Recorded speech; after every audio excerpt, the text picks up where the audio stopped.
If you look at the geography of Bangladesh, you may be surprised to see that a Muslim country surrounded by Hindu and Buddhist countries. Question may simply rise: how did Bangladesh become a Muslim-majority country? In the late 7th century, Arab Muslims established commercial as well as religious connection within the region before the conquest, mainly through the coastal regions as traders and primarily via the ports of Chittagong. Around this time, the Arab geographer al-Masudi traveled to the region, where he noticed a Muslim community of inhabitants residing in the region. Other authentications of the Arab traders present in the region was the writings of Arab geographers, found on the Meghna River located near Sandwip on the Bay of Bengal. This evidence suggests that the Arab traders had arrived along the Bengal coast long before the Turkic conquest. In addition to trade, Islam was also being introduced to the people of Bengal through the migration of missionaries prior to conquest. The earliest known Sufi missionaries were Syed Shah Circle Anchia and his students, most notably Shah Sultan Rumi, who arrived in 1053 CE. Rumi settled in present-day Netrokona, Mymensing, where he influenced the local ruler and population to embrace Islam. The first Muslim conquest of Bengal was undertaken by the forces of General Bakhtiar Khilji in the 13th century. This opened the doors for Muslim influence in the region for hundreds of years up until the present day.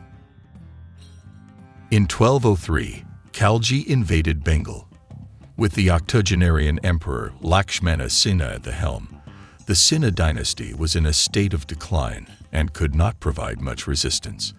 As Khalji came upon the city of Nabadwip, it is said that he advanced so rapidly that only 18 horsemen from his army could keep up.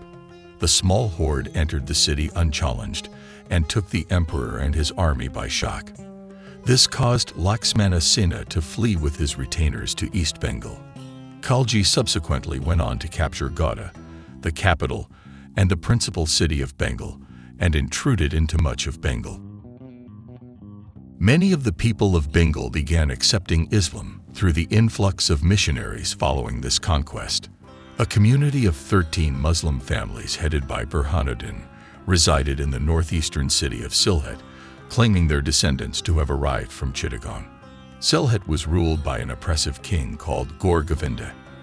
After being informed of Raja Gaur Govinda's oppressive regime in Sylhet, Firoz Shah sent numerous forces led by his nephew Sikandar Khan Ghazi and subsequently his military commander-in-chief Syed Nasiruddin to conquer Sylhet.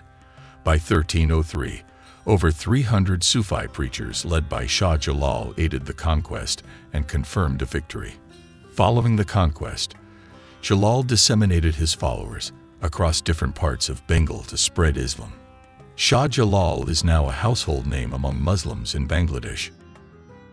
During the Mughal Empire, much of the region of what is now East Bengal was still heavily forested, but highly fertile. The Mughals incentivized the bringing of this land under cultivation, and so peasants were incentivized to bring the land under cultivation.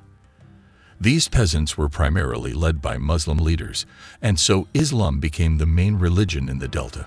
Most of the Zamindars in the modern Barisal division, for instance, were upper caste Hindus who subcontracted actual jungle clearance work to a Muslim pir. In other instances, Pirs themselves would organize the locals to clear the jungle and then contact the Mughals to gain legitimacy. In other instances, such as the densely forested interior of Chittagong, Muslims came from indigenous tribals who never followed Hindu rituals. The Mughal period witnessed the conversion of a substantial portion of the population to Islam. Many people voluntarily embraced Islam, while others converted due to various social and economic factors, including access to better opportunities and social mobility. The Mughal rulers also influenced the Bengali culture and language. Persian, the administrative language of the Mughal Empire, had a significant impact on the Bengali language and literature. Islamic art and architecture also left a lasting imprint on the cultural heritage of the region. The Mughal emperors, particularly Akbar, were known for their policies of religious tolerance, which allowed various religious communities to coexist. This policy, though not uniformly implemented throughout the empire, generally contributed to a more inclusive atmosphere. In 1905, during the British rule of India, the first partition of Bengal Presidency implemented by the authorities of the British Raj. The reorganization separated the largely Muslim eastern areas from the largely Hindu western areas. Announced on 20 July 1905 by Lord Curzon, then Viceroy of India, and implemented on 16 October 1905, it was undone a mere 6 years later.